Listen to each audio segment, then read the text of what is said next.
With the controversies and confusion trailing the nomination of candidates for its Lone Star state of Imo, the ruling All Progressives Congress, the APC, has adopted an approach towards its aspiration to win the Southeast geopolitical zone. Now, a look at the party's gubernatorial candidate in the zone does not inspire confidence that the APC is determined to do competitive electoral battle or effectively challenge the dominance of the People's Democratic Party, the PDP, in the zone. To discuss this issue with us is a public affairs analyst, Seye Oyetade. Good afternoon. Yeah, good afternoon. All right, looking at the issues in Imo State, and it's really appalling because it seems that Imo State is between the devil and the deep blue sea. Now, what's your assessment of the whole situation? Well, looking at the situation, at least from the position of a non-politician, just analyzing the situation, you discover that the APC appears not to have their house in order as far as Imo State is concerned. The dropping of names and the visibly war of words between the aspirants and the chairman is actually not good for a political experience, a good political experience, especially if you look at the number of days that is left for Nigerians to go to the polls. Less than 100 days, there's still a lot of acrimony within the ruling party. It doesn't look like something that will augur well at the end of the day. Well, with all this development, would it be far-fetched to say that the APC is a latecomer to the Southeast politics? Looking at the APC, it appears that, like some people have said, that I think APC is good when it comes to standing in the position of an opposition. At this point in time, I think it looks like they are not experienced in terms of having this rancor and acrimony within the party, having organs to quickly resolve these issues, the conflict resolution mechanism. Because I remember many months ago, there was this reconciliatory committee that was set up, headed by Asiwaju Bola Ahmed Tinubu. It seems that organ or that mechanism has broken down, because up till now, they're still depending on the president to come in and talk to the aggrieved members, aggrieved individuals within the party to be able to resolve this before November 18, when the elections, the campaign for the elections are to start proper.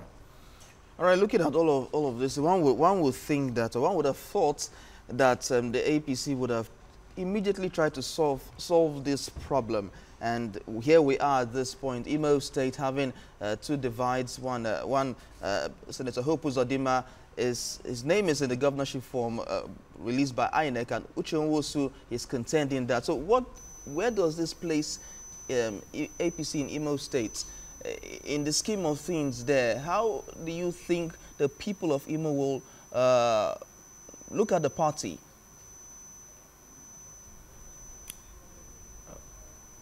Frankly speaking, it does not place APC in a good light, political light. It's not something that is worrisome, and the spin doctors of APC should quickly resolve this, because you see, when complaints are not well addressed, they become big problems, and when big problems are not well handled, they become a big burden. And the APC cannot afford to carry this burden into next week when the campaigns should have started. So it's something that is worrisome, and it can actually lead to some kind of failure if it's not well addressed, because this is snowballing into other states. Ogun State has a similar situation.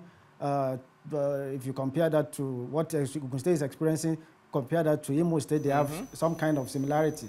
So I think the spin doctors of APC should quickly move into action and resolve this before the end of the week.